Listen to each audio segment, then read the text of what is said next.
अड़ी presented by doctor ortho Ayurvedic oil and capsules, जोड़ों के दर्द की बेजोड़ दवा।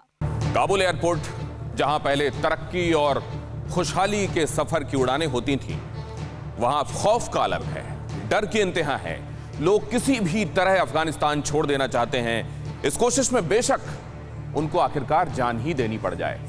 नमस्कार, मैं हूं दिनेश गौतम। आज की कड़ी में आप सभी का स्वागत है। काबुल एयरपोर्ट पहुंचे लोगों को भी दहशत से भर देने में तालिबान कोई कसर नहीं छोड़ रहा। उसका कहना है कि उसकी हुकूमत मानी जाए, फिर बेशक वो वहशत की, खौफ की हुकूमत हो। काबुल पर कब्जे के बावजूद पंजशीर से तालिबान के लिए चुनौतियां जारी हैं, लेकिन तालिबान की हिमाकत देखिए। सुपर पावर को, अमेरिका को कह रहा है कि तय समय में अफगानिस्तान छोड़ देना, वरना अंजाम भुगतने के लिए तैयार रहना। अफगानिस्तान छोड़ देने की धमकी और एयरपोर्ट पर खौफ का पहरा। तालिबान ने दुनिया के सब्र को हद चुनौती दे दी है। अड़ी में आज सवाल यही कि आखिर इस तालिबान का इलाज क्या है और कौन करेगा उसका इलाज। इस पर जाएं, खास मेहमानों की तरफ जाएं, महत्वपूर्ण इंफॉर्मेशन आपको दें। उससे पहले अहम खबर देखिए। अफगानिस्तान में तालिबान को लेकर दहशत बरकरार। काबुल एयरपोर्ट के आसपास 2.5 लाख लोगों की भीड़। एयरपोर्ट के आसपास खाना पानी नहीं मिलने से तड़प रहे हैं लोग। तालिबान के खौफ से हर कोई अफगानिस्तान छोड़ने के लिए तैयार। तालिबान लड़ाकों पर कोई भी भरोसा करने के लिए तैयार नहीं। लोगों का कहना है कि उनका टेम्पररी शो है, यह सिर्फ अभी कही जा रही बातें हैं, उनकी किसी बात पर कोई भरोसा नहीं किया जा सकता।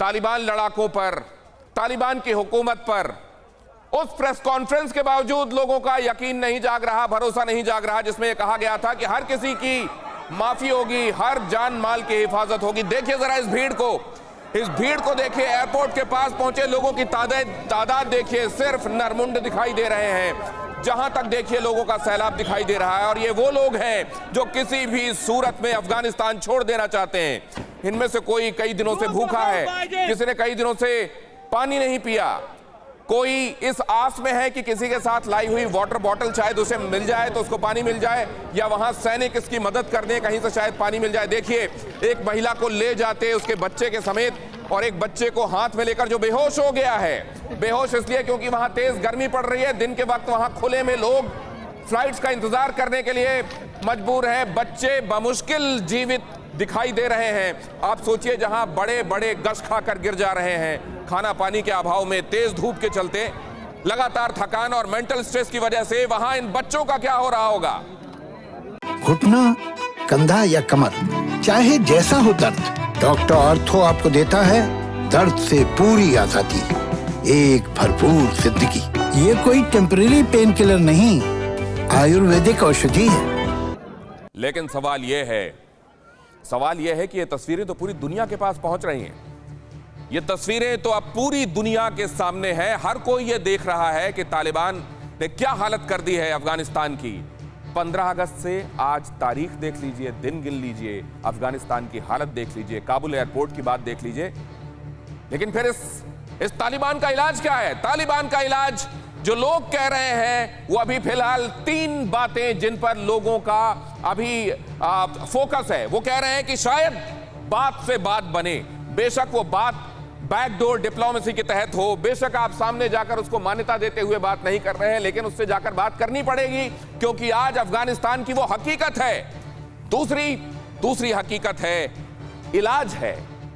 लोग कहते हैं कि मान्यता, एक्सपर्ट्स कहते हैं कि मान्यता, कई लोग तो इस हक में हैं, और हिंदुस्तान के भीतर भी ऐसे कुछ लोग हैं जो ये कहते हैं कि मान्यता दी जानी चाहिए। आज वो हकीकत है। अगर चीन, जो कि एक्चुअली अब सुपर पावर से कम नहीं, वो अगर उनको मान्यता दे रहा है, तो हम पीछे क्यों रह सकते हैं? और हमको पीछे नहीं रहना चाहिए, वरना ये स्ट्रैटेजिक भूल होगी। और वहीं एक धड़ा ये है जो ये कहता है कि जो बंदूक की भाषा समझते हो उनके साथ रोजेस की बात आप नहीं कर सकते। गन्स एंड रोजेस ये साथ में नहीं चल सकते।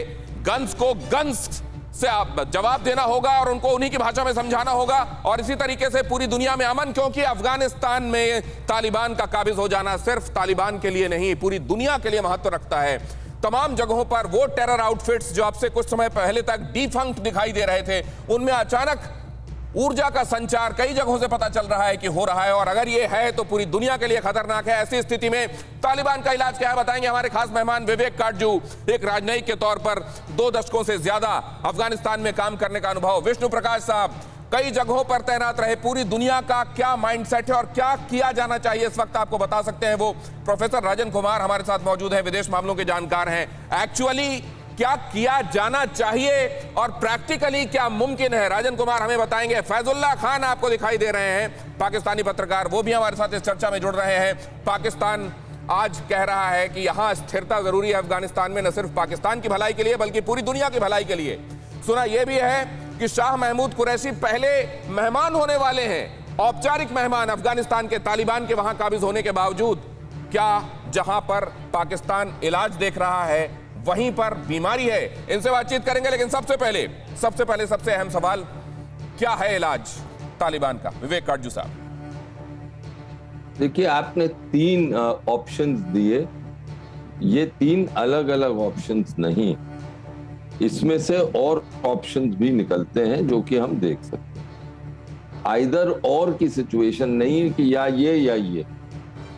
पहली चीज तो आपने सही कहा, यह हकीकत है कि तालिबान का सैनिक सफलता मिली है, उनको अभूतपूर्व सैनिक सफलता मिली है और इसको नजरअंदाज नहीं किया जाए। दूसरी बात यह है कि इस तालिबान की सैनिक सफलता के पीछे पाकिस्तान का बड़ा हाथ। इसीलिए आज दुनिया के बड़े देश, पश्चिम के देश खास तौर से पाकिस्तान पर प्रेशर बनाए हुए हैं कि तालिबान को एक ऐसी हुकूमत बनानी चाहिए, केंद्रीय हुकूमत, जिसमें सब लोग शामिल हो, खाली तालिबानी नहीं। मेरा मानना यह है कि आज के दिन दुनिया के सामने प्राथमिकता ये एक ही है, वो ये कि ये प्रेशर जो है पाकिस्तान पर और उनके जरिए तालिबान पर, इस प्रेशर में रूस और चीन भी शामिल हों, क्योंकि अगर रूस और चीन इसमें शामिल नहीं हुए विवेक सर, तो फिर अब ये प्रेशर सफल नहीं हो। विवेक सर, क्योंकि आखिरी चीज मैं ये कहूंगा, और क्योंकि पाकिस्तानी एक रिप्रेजेंटेटिव हैं यहाँ पर हमारे पैनल पे, उनसे ये कहूंगा कि युद्ध जीतना एक बात होती है, शांति जीतनी दूसरी बात होती है। और मुझे शक है कि युद्ध तो पाकिस्तान जीत गया इस वक्त तालिबान के जरिए, लेकिन अफगानिस्तान का अमन पाकिस्तान को जीतने में बहुत मुश्किल होगी अगर वो दूरंदेशी नहीं दिखाए। सर, आपने 2 बातें कही। आज तक ऐसा कुछ नहीं दिख रहा है कि वो दूरंदेशी दिखाने को तैयार है। आपने 2 महत्वपूर्ण बातें कही हैं। एक तो यह कि प्रेशर डाला जाना चाहिए वाया पाकिस्तान अफगानिस्तान में तालिबान की इस हुकूमत पर, और उसको यह कहा जाना चाहिए कि वहां पर सबको साथ में लेकर वो राजकाज चलाए। दूसरा, आपने ये कहा कि वहां पर यह मुमकिन है कि आप उनसे बातचीत कर लें, उनसे संबंध भी कायम कर लें, लेकिन अगर आप अमन सोच रहे हैं कि उनके जरिए कायम हो जाएगा तो यह मुमकिन नहीं है। इन दोनों बातों पर जवाब लेता हूं। विष्णु प्रकाश साहब, मैं आपके पास लौट कर आता हूं, पहले एक ओपिनियन ले लेता हूं जरा। फैजुल्लाह खान हमारे साथ जुड़े हैं, पहली बार अड़ी में आए हैं। विवेक काटजू साहब, कुछ कहना चाह रहे हैं आप? कोई राइटर? मैंने ये नहीं कहा कि अमन उनके जरिए अब स्थापित नहीं होगा, कोशिश तो यही है कि अमन हो, लेकिन इसमें पाकिस्तान का हाथ होगा। पाकिस्तान चाहेगा तभी ये होगा। इसीलिए मैंने कहा वाया पाकिस्तान। जी, रूस और चीन को दबाव डालना चाहिए, वाया पाकिस्तान ये मुमकिन हो सकता है। फैजुल्लाह खान साहब, ये बात कही जा रही है कि ऐसा होना चाहिए, ये होना चाहिए में ही रह जाएगा क्या? देखिए, बहुत शुक्रिया पैनलिस्ट ने बात की पाकिस्तान से मुताल्लिक। देखिए, अफगानिस्तान के मसले पे बात करते हुए आप वहाँ की ग्राउंड रियलिटीज़ को इग्नोर करके बराह रास्त पाकिस्तान पर आ जाते हैं। देखिए, पिछले 20 साल से वहाँ पर दुनिया की मुख्तलिफ ममालिक की सेना मौजूद थी, टेक्नोलॉजी थी, पूरी जो वर्ल्ड उनको उनकी मदद हो रही थी, वहाँ पर डॉलर्स आ रहे थे, इंफ्रास्ट्रक्चर बन रहा था। ये अफगान गवर्नमेंट का काम था कि वो अपने इत्तेहादियों के साथ मिलकर एक ऐसा सिस्टम डेवलप करते कि वहाँ पर आज तालिबान को जीत न मिलती। लेकिन मामला ये है कि वो सारी उस चीज़ की नाकामी का मलबा पाकिस्तान पे डाल दिया जाता है, और अब ये बात की जा रही है कि पाकिस्तान ने जंग जीती। यानी आप ये कहना चाह रहे हैं कि दुनिया की 40 ममालिक के आगे अकेला पाकिस्तान। चलिए, उस पर नहीं जाते फैजुल्लाह, एक बात का जवाब दे दीजिए आप। पाकिस्तान के लिए माकूल क्या है? माकूल वो था कि वहां पर तालिबान की जीत ना होती और ये सारे मवालिक जिनकी बात आप करते हैं ये रोक देते तालिबान को, या माकूल ये है कि अब तालिबान वहां काबिज है? पाकिस्तान के लिए माकूल क्या है? देखिए, पाकिस्तान से पूछकर तो कोई अफगानिस्तान में नहीं आया था ना। अमेरिका ने कोई पाकिस्तान से इजाजत ली थी? जो 40 ममालिक वहां उसकी सेना आई थी वो हमसे पूछकर नहीं आए थे। मैं पूछ आपसे रहा हूं पाकिस्तान के लिए माकूल क्या है, आप जवाब कुछ और दे रहे हैं। पाकिस्तान के लिए क्या माकूल है? पाकिस्तान और रीजन के लिए माकूल यह है कि अफगानिस्तान में अमन कायम होना चाहिए। अगर वहां पर अमन होता है तो सबसे ज्यादा अगर उसका किसी को बेनिफिट है तो वो पाकिस्तान को है। ठीक है। पाकिस्तान के लिए कोई अच्छा ही नहीं है कि वहां पर जंग और पहली हमारे यहाँ कोई 30 लाख तो अमन किस सूरत में ज्यादा कायम होती? यहाँ पाकिस्तान में मौजूद। अब इस पर आएंगे कि अमन किस सूरत में ज्यादा कायम रहेगी, अभी कायम रहेगी ज्यादा या पहले की स्थिति में ज्यादा कायम हो सकती थी? इस पर भी मैं चर्चा करूंगा, लेकिन विष्णु प्रकाश जी के पास जाता हूं। कुछ बीच में कह रहे थे काटजू साहब, उनसे मैं सुनूंगा कि वो उन्होंने क्या कहा, शायद आपकी बातों के जवाब में कुछ कहा, लेकिन बाद में जाऊंगा उनके पास। विष्णु प्रकाश साहब, अमन माकूल है सबके लिए, सब जानते हैं कि अमन चाहिए, फिर ये अमन की चिड़िया मिलती क्यों नहीं है? ये भी पूछ लेते हैं, पहले तो नमस्कार, ये भी पूछ लेते हैं कि किस तरह का अमन चाहिए। दिक्कत ये है कि हमारे पड़ोसी मुल्क का रवैया है मुंह में राम राम बगल में छुरी। तो अब वो अमन चाहते हैं जहाँ की गुलामी की बेड़ियाँ टूट जाएं, पर गुलामी की बेड़ियाँ किसकी टूटें? तालिबान की टूटें, ताकि तालिबान अपना जो पहले कार्य करता था वो करता रहे। जब इमरान खान साहब कहते हैं कि गुलामी की जंजीरों तोड़ दी हैं अफगानिस्तान ने, तो महिलाओं ने तो नहीं तोड़ी हैं, बच्चों ने तो नहीं तोड़ी हैं, किसने तोड़ी हैं? तो दिक्कत ये है कि जो विवेक काटजू साहब कह रहे हैं बिल्कुल ठीक कह रहे हैं कि जब तक पाकिस्तान, चाइना, रशिया नहीं मानते और प्रेशर नहीं डालते तब तक कुछ नहीं होगा। पर दिक्कत ये है कि सब जानते हैं पर प्रेशर नहीं डालेंगे। जो इस वक्त हालात कुछ ऐसे हैं कि तालिबान क्योंकि जीत गया है तो सब इसकी सिफारिश करेंगे सब, और किसी न किसी तरह कोशिश करेंगे कि इनका राज कायम हो जाए। अगर ये कोशिश है कि राज कायम हो जाए तो फिर उसके बाद के फॉल आउट भी तो हैं, वो भी तो देखना है इन मुल्कों को। क्या या 10 फार नो फर्दर वाली सोच के साथ चल रहे हैं क्या? ये भी मैं समझूंगा। जावेद गफ्फारी, मैं आपके पास आऊं उससे पहले मैं रोहित शर्मा को इंट्रोड्यूस कर दूं, हमारे संवाददाता वॉशिंगटन से। खास तौर से अमेरिका क्या सोच रहा है जब ये कह दिया गया है कि तय वक्त पर निकल जाइएगा वरना अंजाम भुगतने के लिए तैयार रहिएगा। लेकिन पहले जावेद गफ्फारी, मिलिट्री स्कूल में 150 बच्चे, याद है ना पाकिस्तान को?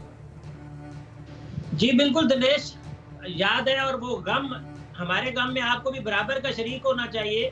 आप इस तरह करके कहते हैं जैसे अल्लाह माफ करे वो अलमिया सिर्फ हमारे साथ हुआ है और आपके साथ आज तक कोई घटना नहीं हुई। ये कहां से निकाल के ना आए नतीजा? सोचना चाहिए। आप अगर आवाज में दर्द महसूस नहीं कर सकते, मैं आपको याद क्यों दिला रहा हूं? आपका जख्म याद नहीं दिला रहा हूं, इंसानियत का जख्म याद दिला रहा हूं। आप अपने मन से नतीजे कहां से? आपका 2 गुणे 2 बराबर 10 क्यों हो जाता है हमेशा? आपने कहां से निकाल लिया कि मैंने आपका जख्म कुरेदा है और मेरा जख्म नहीं है वो?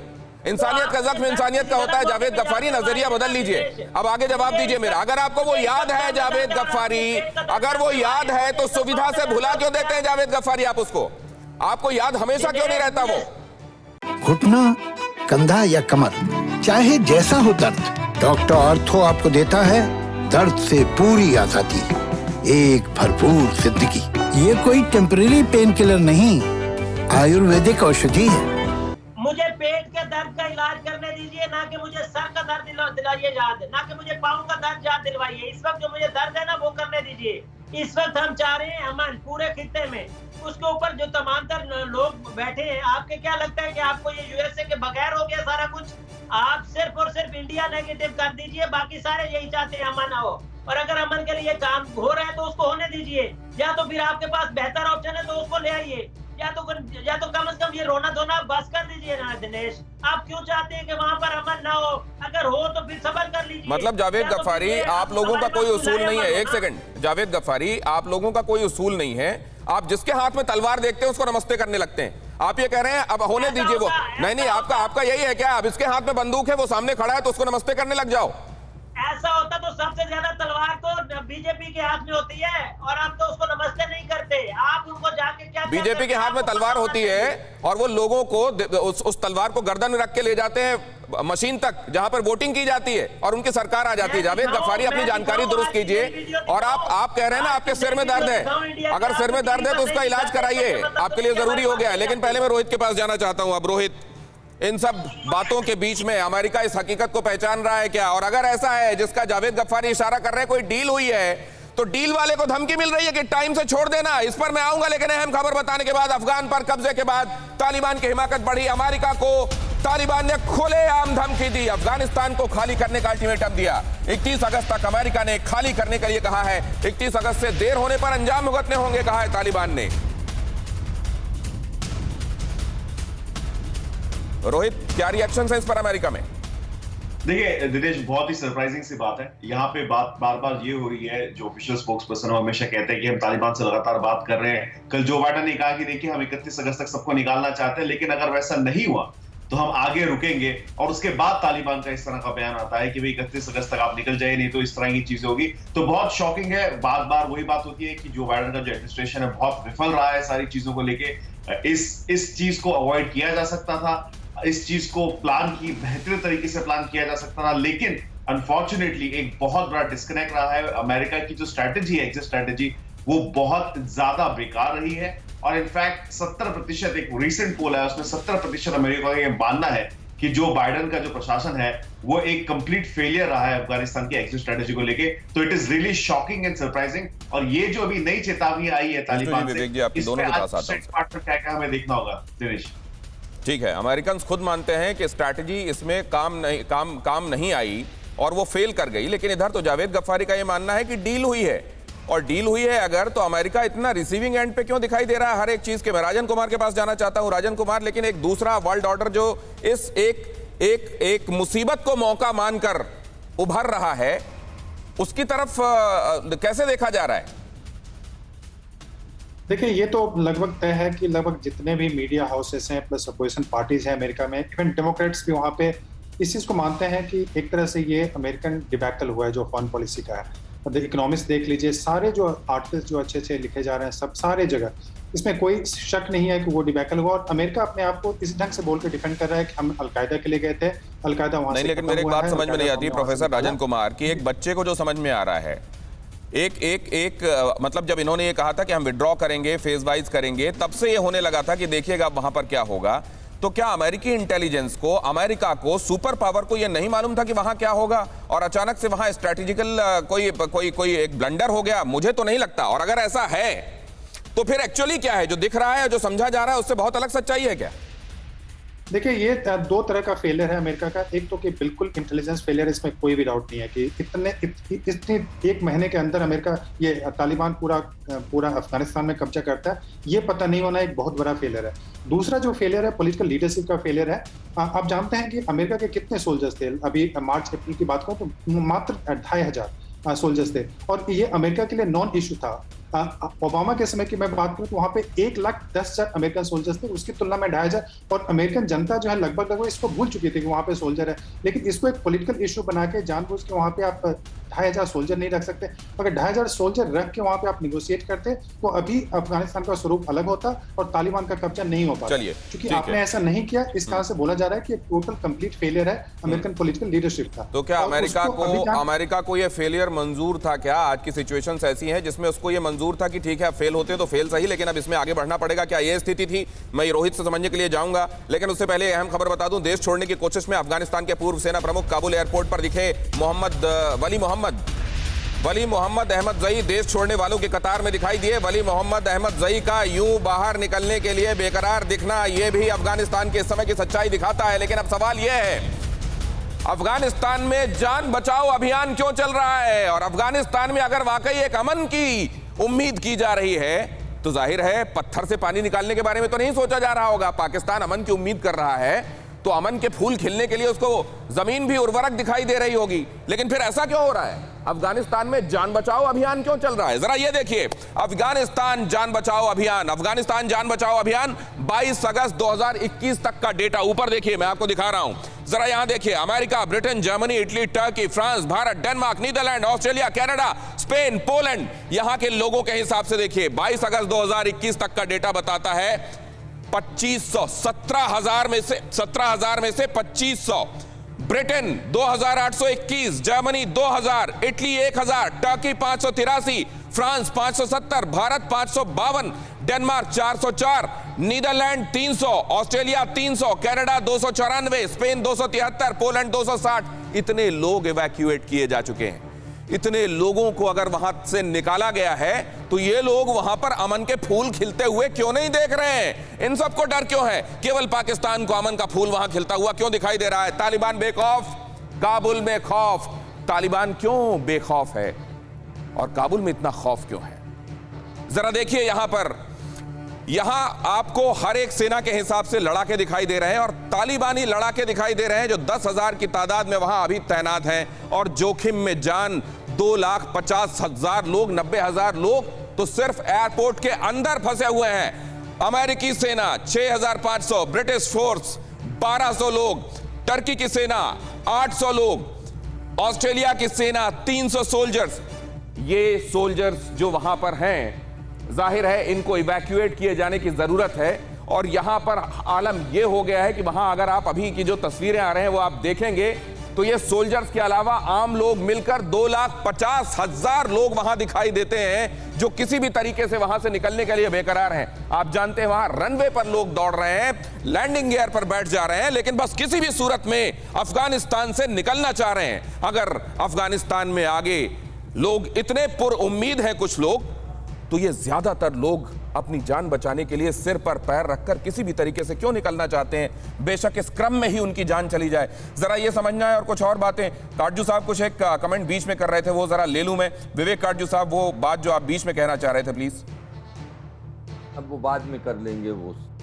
चलिए, तो अब सवाल ये है सर कि ये जो वाया पाकिस्तान अमन की बातें की जा रही हैं, पाकिस्तान ने पहले तालिबान को लेकर क्या रुख रखा और जैसे ही तालिबान का कब्जा हुआ उसके बाद पीएम का क्या स्टेटमेंट आया, और अभी गफ्फारी भी ये कह रहे हैं कि जिनके जो वहां पर काबिज हैं कि आप उनको मानेंगे नहीं। ऐसी सूरत में आप पाकिस्तान से उम्मीद कर सकते हैं सर? देखिए, अब तालिबान को पाकिस्तान ने शुरुआत से 1994 से पाकिस्तान ने पाला पोसा है, उनकी संरक्षण करा है। और अब 2001 के बाद जब तालिबान ड्यूरन लाइन पार करके पाकिस्तान में उनका नेतृत्व, उनके कार्डर्स ने प्रवेश किया, तब से 20 साल हो गए पाकिस्तान ने उनकी भरपूर मदद करी, हर सूरत में मदद करी। और वही एक कारण है जिसकी वजह से तालिबान ने ये सफलता प्राप्त की। इसलिए तालिबान पर अगर किसी देश का प्रभाव पड़ सकता है, आज के दिन निर्णायक प्रभाव पड़ सकता है, तो वो पाकिस्तान है। अब इस वक्त अगर पाकिस्तान ये प्रभाव का प्रयोग करे, इस्तेमाल करे, जैसा वो कहता है कि अमन शांति चाहता है, वो अफगानिस्तान में चाहता है कि पूरे क्षेत्र, हमारे क्षेत्र में अमन शांति हो, तो एक सूरत वो ही बनती। क्योंकि अगर तालिबान किसी की बात, किसी देश की वाकई बात मानेंगे तो वो पाकिस्तान की। दूसरी बात मैं आपसे अर्ज करूं, ये कहा जा रहा है कि डील हुई है अमेरिका और पाकिस्तान की। डील तो हुई है, डील तो, अग्रीमेंट तो साइन हुई थी 2 फरवरी 2020 में। उस अग्रीमेंट के तहत अमेरिका ने यह तय किया कि वो अपनी सेनाएं ले जाएगा, नेटो की सेनाएं अफगानिस्तान से बाहर जाएंगी और तालिबान अंतर्राष्ट्रीय आतंकवादी गुटों को अफगानिस्तान में नहीं रहने देगा। अब शको शुबा यह है कि क्या अफगानिस्तान इस डील पर कायम रहेगा या नहीं। घुटना, कंधा या कमर, चाहे जैसा हो दर्द, डॉक्टर ऑर्थो आपको देता है दर्द से पूरी आजादी, एक भरपूर जिंदगी। ये कोई टेम्परेरी पेन किलर नहीं, आयुर्वेदिक औषधि है। तीसरी बात मैं बस कह दूं संक्षिप्त में, और वो बात यह है कि आज के दिन तालिबान जो हैं, अगर उनमें भी दूरंदेशी हो, जिसका मुझे अभी शक है, प्रश्न चिन्ह, तो वो भी सबको साथ लेके चलने की कोशिश, नहीं तो फिर उनके सामने भी मुश्किलें पैदा होंगी। हाँ, ये जरूर है, लेकिन सर इसके आसार दिखाई देने चाहिए ना विवेक काटजू साहब। ये आप अहम बात कह रहे हैं, ठीक है सर, ये पॉइंट आपके तीनों महत्वपूर्ण हैं, लेकिन इसके आसार दिखाई देना चाहिए ना। एयरपोर्ट से ही आसार दिखाई दे जाने चाहिए कि अब जिनकी हुकूमत यहाँ आने वाली है उनके वो अब सबको मिलाकर चलेंगे और अब यहाँ पर अमन कायम करने की कोशिश करेंगे। और ये कोशिश होनी चाहिए। अगर अब ये पाकिस्तान का जो आपने जिक्र किया है, इसका जवाब मुझे लेने जाना है जरा फैजुल्ला जी के पास। फैजुल्ला साहब, अब सवाल ये है कि पाकिस्तान कोशिश करेगा, ठीक है हम ये मानते हैं अमन की कोशिश करेगा, लेकिन इन केस उसकी कोशिशें रंग नहीं लाई तो जाहिर है वो जिम्मेदारी भी नहीं लेगा। बन गई तो लाख की, नहीं तो देखिए, खाक जहाँ की। तक बात की, जी बिल्कुल, आपने बात की पाकिस्तान की, ये हम सब भूल जाते हैं कि 96 में सिर्फ पाकिस्तान नहीं था जिसने तालिबान की गवर्नमेंट तस्लीम की थी। आप सऊदी अरब और मुत्तहिदा अरब अमारात का तो नाम ही नहीं लेते हैं, शायद आपकी कुछ मजबूरियां होंगी, लेकिन वो दो भी बहुत ज़्यादा तालिबान की मदद करने वाले लोग थे।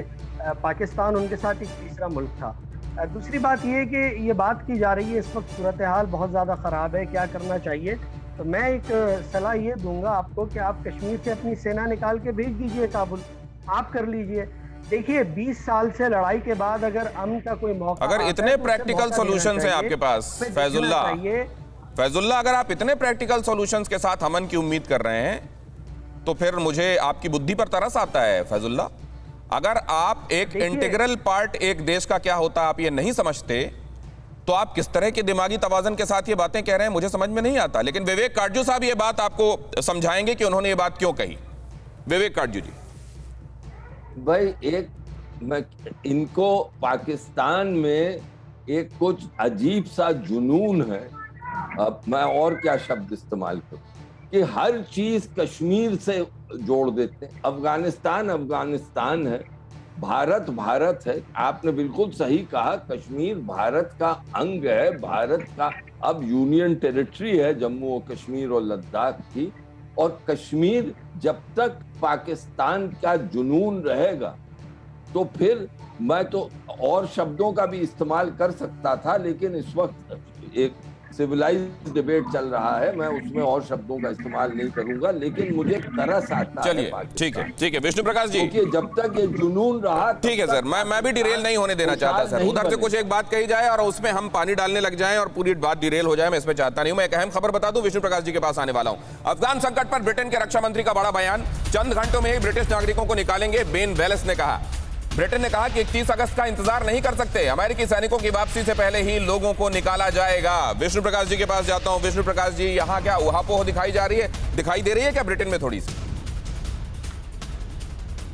मैं आपका सवाल नहीं समझा दिनेश, जरा एक बार दोहराएंगे? नहीं, मैं वहां से कई तरह की खबरें सुनता हूं कि वहां पर यह भी शायद असमंजस है कि इनको तस्लीम कर लिया जाए क्या, इनको एक्नॉलेज कर लिया जाए क्या। ये भी खबर आई थी सैटरडे को, ये खबर आई कि शायद वहां इस बारे में सोचा जा रहा है। अब कहा जा रहा है 31 तक का इंतजार नहीं करेंगे, मतलब तालिबान ने जो घुड़की दी है उसको बहुत सीरियसली लिया जा रहा है। मतलब ब्रिटेन में एक असमंजस है क्या?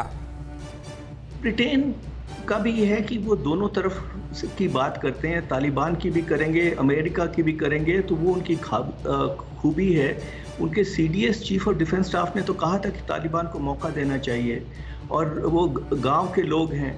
अगर आप तालिबान के लोगों को गांव के लोग कहते हैं तो जाहिर है कि आप किसी तरह चाहते हैं कि इनको मान्यता दी जाए।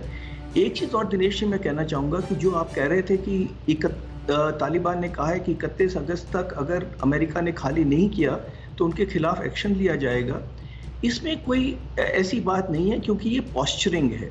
तालिबान के पास कोई और चारा है नहीं। क्या वो कहें कि साहब आप कंटिन्यू कीजिए, तो जाहिर है कि वो यही कहेंगे, पर इसमें ऐसी कोई ठोस बात हो वो नहीं लगती है मुझे। क्योंकि देखिए जो एयरपोर्ट है वो अमेरिकी फ़ौजों के कंट्रोल में है, बाहर अमेरिकी फ़ौजें हैं नहीं, कोऑर्डिनेशन है नहीं, और ऐसा माहौल है कि लोग जैसे। अच्छा सर, अब एक बात और, मैं इससे पहले कि आगे बढ़ जाऊं विष्णु सर, एक अहम बात जो अभी फैजुल्ला कह रहे थे कि आप दूसरे मुल्कों को शायद भूल गए हैं, आप सऊदी को भूल गए, आप पाकिस्तान की बात करते हैं।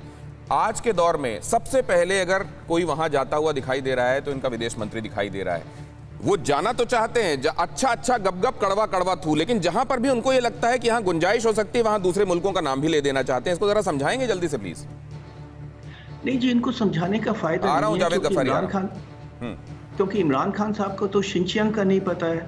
ये कहते हैं कि शिनचियांग में कुछ नहीं हो रहा है। ये सऊदी अरेबिया ने अपना रुख बदल दिया है। सऊदी अरेबिया का अब रोल रहा नहीं है, जो रोल है सिर्फ पाकिस्तान का है, चीन इनके फाइनेंस कर रहा है। तो ये जो कारण है समस्या का वो सब जानते हैं कि पाकिस्तान है, और पाकिस्तान सदा ही दोनों तरफ की बात करता है। और इनके जो ISI चीफ थे हामिद गुल, उन्होंने तो साफ कहा है कि जब इतिहास लिखा जाएगा तो उसमें पता लगेगा कि पाकिस्तान ने अमेरिका की मदद से अमेरिका को हराया है। हमने अमेरिका से पैसे लिए, तालिबान को शरण दी, तालिबान को पैसे दिए। तो ये तो बिल्कुल साफ है कि इनका जो किरदार है वो ठीक है, सबको पता है। समझ में आ गया। डॉलर नहीं, युआन सही, चलता रहे अपना खाता बही। जावेद गफ्फारी जवाब देंगे इस पर, लेकिन उससे पहले तालिबान लड़ाकों का असर दुनिया में साफ नजर आया।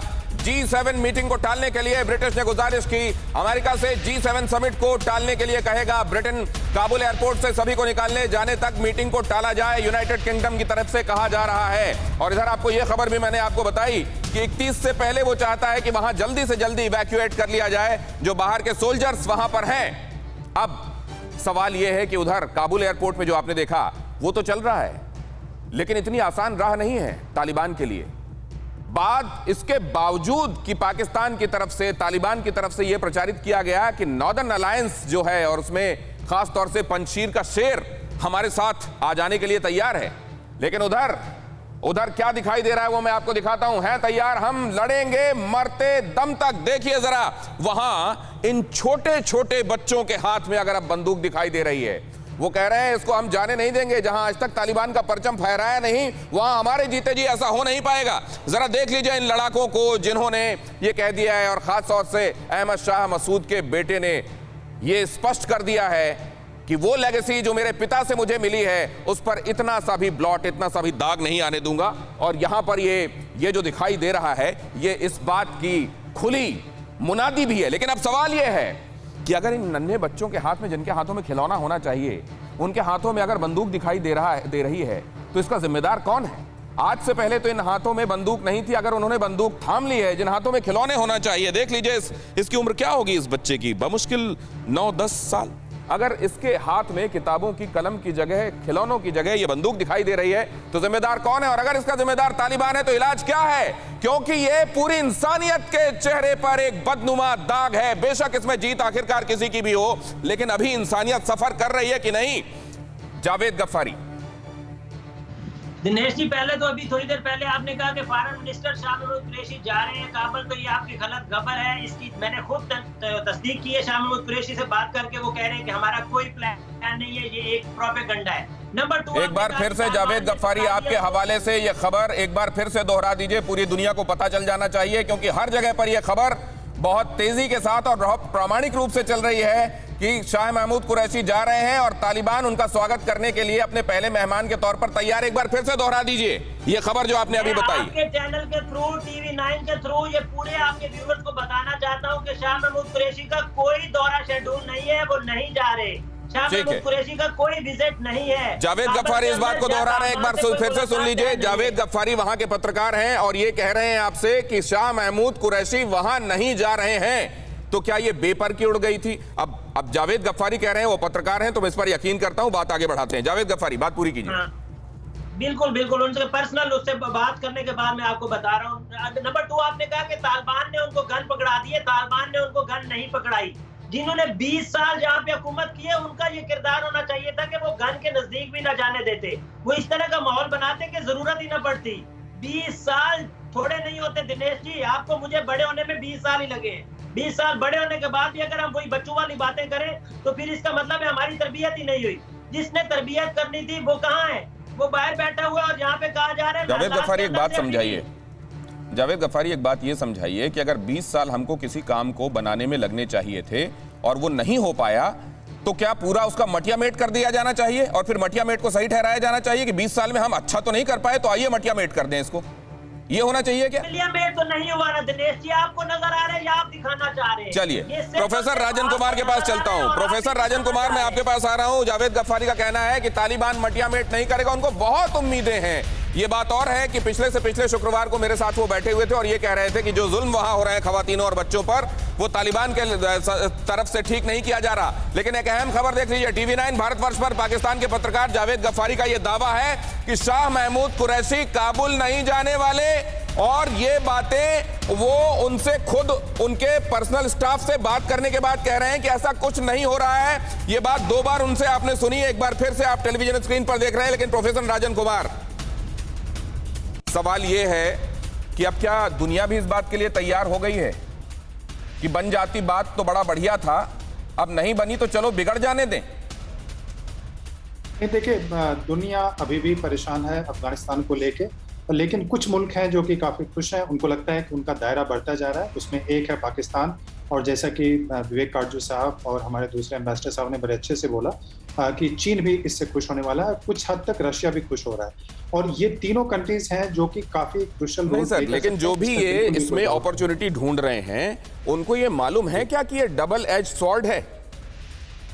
देखिए, ये तीनों कंट्री, इनफैक्ट ईरान को भी मैं उसमें जोड़ दूं तो ये दोनों गेम खेल रहे थे। ये जो वहाँ पे अशरफ घानी की सरकार थी उससे भी निगोशिएट कर रहे थे और साथ में साथ तालिबान से भी बात कर रहे थे। आप देखें कि रशिया किस ढंग से आर्म सप्लाई भी कर रहा था, मतलब गवर्नमेंट के माध्यम से, और फिर तालिबान से बात भी कर रहा था। चीन भी वही कर रहा था, पाकिस्तान भी वही कर रहा था। तो इनकी पॉलिसी यह थी कि पहले अशरफ घानी की सरकार को जाने दिया जाए, तालिबान को आने दिया जाए, फिर तालिबान के माध्यम से हम अपने इन्फ्लुएंस को वहाँ पे। ये बड़ी इंपॉर्टेंट बात आप कह रहे हैं, और हमारे साथ कूटनीति के जो महारथी बैठे हुए हैं इनसे मैं समझूंगा कि किस स्तर तक, किस हद तक ये तय किया जाता है कि यहां पर हमको कई लोगों से मिलकर चलना है, और कहां ये तय कर लिया जाता है कि यहां हमको एक स्पष्ट लाइन लेनी पड़ेगी। लेकिन पहले रोहित, मैं आपके पास आ रहा हूं, ये जरा समझाइए अमेरिका आने वाले दिनों में क्या सोच रहा है? वहां की सरकार के लिए किस में वो समझता है कि उसके लिए अब शायद चेहरा दिखा सकने लायक स्थिति होगी सरकार की? क्या करेंगे वो? देखिए दिनेश, सबसे पहले तो इवैक्यूएशन जो सबसे इंपॉर्टेंट है, और दूसरा बाइडेन ये होप कर रहे हैं कि अमेरिकी जो लोग हैं, जो वोटर्स हैं, वो भूल जाएंगे 6 महीने बाद कि किस तरह की इमेजेस थी अफगानिस्तान से, किस तरह से इवैक्यूएशन हुआ। और जो तीसरी चीज है वो है कि अब आगे की जो स्थिति है उस पर क्या। यहाँ पे काफी ऐसे थिंक टैंक्स हैं जो पाकिस्तान की तरफ फिंगर पॉइंटिंग कर रहे हैं कि 20 साल में जो हमारा फेलियर था, वो हमारी जो स्ट्रैटेजी थी पाकिस्तान को लेकर और उनके रोल को लेकर, उस पर बहुत बड़ा क्वेश्चन मार्क लगाया गया है कि क्यों, किस तरह से हमने कितने बिलियंस ऑफ डॉलर्स पाकिस्तान को दिए, और उसके बावजूद उनको कॉन्फिडेंस में लेने के बाद भी, क्योंकि काफी रिश्ते थे तालिबान के साथ, हम कुछ भी सक्सेसफुली वहां पे नहीं कर पाए। तो आई थिंक ये 3 पार्ट स्ट्रैटेजी है जो बाइडेन की। लेकिन देखना होगा, इट्स गोइंग टू बी हर घंटे कोई नई खबर आती है वहां पे इससे दिनेश, तो देखना होगा किस तरह से बाइडेन इसको नेविगेट कर पाते हैं दिनेश। चलिए, एक अहम खबर आ रही है कि राष्ट्रपति आरिफ अलवी जा सकते हैं मुल्ला बरादर के शपथ ग्रहण समारोह में। जरा आप जावेद गफ्फारी आज कई सारी बातों में एयर क्लियर कर ही रहे हैं, तो ये भी उनसे समझ लें, ये सही है या गलत है जावेद गफ्फारी? अभी तक तो ये जो कंफर्म मैंने आपको बताया, शाह महमूद कुरैशी नहीं, वो तो आगे आप दूसरी खबर भी बता दीजिए ना। हमारे साथ आप हैं, तो ये अलवी साहब जा रहे हैं क्या वहां? अभी तक कोई शेड्यूल नहीं आया। अभी तक उनके ऑफिशियल हमें जो इनविटेशन दिया जाता है या हमें जो किया जाता है उसके अंदर कोई ऐसी चीज शेड्यूल नहीं है। जहां पे जो अफगानी मौजूद है उनसे मुलाकात शाह महमूद कुरैशी की कल भी हुई थी और उनसे मुलाकात वो कर रहे हैं। अफगान का एक वफद आपको याद होगा जो मेन उधर क़ियादत थी उस वक्त तो कहीं इमरान तो नहीं जा रहे हैं, खुद इमरान खान तो नहीं जा रहे गुलामी की जंजीरें टूटने का जश्न मनाने? अगर उनको अच्छा लगेगा तो वो चले जाएंगे, क्योंकि अल्हम्दुलिल्लाह हम भी आजाद हैं और वो भी अगर समझ नहीं, आप जाइएगा तो थोड़ा दाढ़ी और मूंछ का ख्याल प्लीज रख के जाइएगा जावेद गफ्फारी, आप हमारे बहुत प्रिय गेस्ट हैं। लेकिन मैं रोहित के पास जाना चाहता हूँ, एक सेकंड, रोहित के पास मैं जरा चला जाऊं। रोहित, जल्दी से मुझको ये समझा दीजिए कि इवैक्यूएशन अगर 31 तक कंप्लीट नहीं हो पाया तो अमेरिका ने प्लान बी भी सोचा है क्या? बिल्कुल, देखिए उनके ट्रूप्स है वहां पे, और देखिए तालिबान की जो धमकी है वो यही है एंगेजमेंट की, राइट? तो I am pretty sure Joe Biden बार बार कह चुके कि अगर किसी भी तरह की कोई दिक्कत अमेरिकियों को वहां से निकालने में होगी तो जितने जो ट्रूप्स है वहां पे उनको अलग तरह के ऑर्डर दिए जाएंगे। तो ये I mean there will be obviously confrontation, लेकिन मुझे लगता नहीं कि इस तरह की हरकत तालिबान करेगा। उनकी भलाई इसी में है कि अमेरिकन्स को वहां से निकाले देना जाना चाहिए। ये बात तो सही है रोहित, लेकिन ये पहले बातें कही जाती तो बात समझ में आती, अब तो इस समय वो कुछ भी कह सकने की स्थिति में है, ये बात सच है। लेकिन एक अहम खबर बता दूं मैं, अफगानिस्तान संकट पर एक बार फिर से चीजें कैसे बेनकाब हो रही हैं। देखिए, अमेरिका के कांग्रेसमैन ने पाकिस्तान की साजिश का खुलासा किया है। तालिबान के कब्जे में पाकिस्तान की बड़ी भूमिका है। स्टीव शैबुट ने अफगान संकट पर पाकिस्तान के अधिकारी जश्न मना रहे हैं, ये बात कही है। स्टीव ने यह भी कहा है कि अफगानियों पर क्रूरता का जश्न मनाना शर्मनाक है। फैजुल्ला साहब, अब तो वैसे भी डॉलर नहीं चाहिए, युआन चाहिए, तो इस तरह के बयान आने दें, कोई समस्या नहीं है। देखिए, ये तो बयानात है। अगर पाकिस्तान जश्न मना रहा है तो सवाल ये पैदा होता है कि भारत क्यों मातम कर रहा है, उसको क्यों इतना ज़्यादा दुख है। आप पाकिस्तान को ब्लेम करते हुए ये हमेशा भूल जाते हैं कि रशिया, ईरान, चीन अगर वो अपनी कोई पॉलिसी बनाते हैं तो आपसे पूछकर तो नहीं बनाएंगे। हर मुल्क अपना मफाद देखकर अपनी पॉलिसी बनाता है। हिंदुस्तान अगर अपनी कोई पॉलिसी बनाता है तो वो कोई पाकिस्तान से थोड़ी पूछकर बनाता है। हमें आपकी पॉलिसी पे थोड़ी एतराज होगा। एक सेकंड, मैं आपको रोकता हूं और पूरी दुनिया के सामने फैजुल्ला के इस बयान को दोहराता हूं। फैजुल्ला कह रहे हैं कि पाकिस्तान में खुशियां मन रही हैं तो हिंदुस्तान में मातम क्यों मन रहा है? वहां जहां इतने सारे, एक सेकंड फैजुल्ला, एक सेकंड, मैंने सुना आपको, लेकिन दुनिया के लिए दोहरा लेने दीजिए, दुनिया के लिए दोहरा लेने दीजिए कि जहां पर खून बह रहा है, जहां छोटे छोटे बच्चों की मौत हो रही है, जहां टायर लैंडिंग गियर में बैठकर लोग मर रहे हैं, जहां खवातीनों को ये कहा जाता है कि ऐसे बोलिए। एक सेकंड फैजुल्ला, आप ही ने बोला है कि हिंदुस्तान में मातम क्यों है? हर एक इस तरह की घटना पर हिंदुस्तान में मातम होता है, और आपको अगर इसमें खुशियां मनानी है फैजुल्ला तो बेशक मनाइए, लेकिन मैं सवाल मैं ये सोच रहा हूं फैजुल्ला कि खुदा ना करे आप लोगों के साथ कभी ऐसा हो गया तो दोनों काम ऐसे कैसे होंगे? एक तरफ तो दूसरी तैयारियां हो रही होंगी, दूसरी तरफ पटाखे कैसे फोड़ेंगे? फैजुल्ला, सुनने का हौसला रखा कीजिए, कहा कीजिए तो सुनने का हौसला रखा कीजिए। बहुत धन्यवाद करूंगा अपने मेहमानों का हमारे साथ आज इस चर्चा में जुड़ने के लिए, बहुत शुक्रिया। और ये अहम खबर बताते हुए आपसे इस चर्चा में विदा लूंगा कि अफगानिस्तान में तालिबान लड़ाकों से संघर्ष जारी। बगलान प्रांत के बानू में 50 तालिबानी मारे गए। अफगानिस्तान सेना के साथ संघर्ष में 20 तालिबानी बंदी बनाए गए। पंजशीर समेत कई जिलों में धीरे धीरे तालिबान विरोधी लोगों का कब्जा।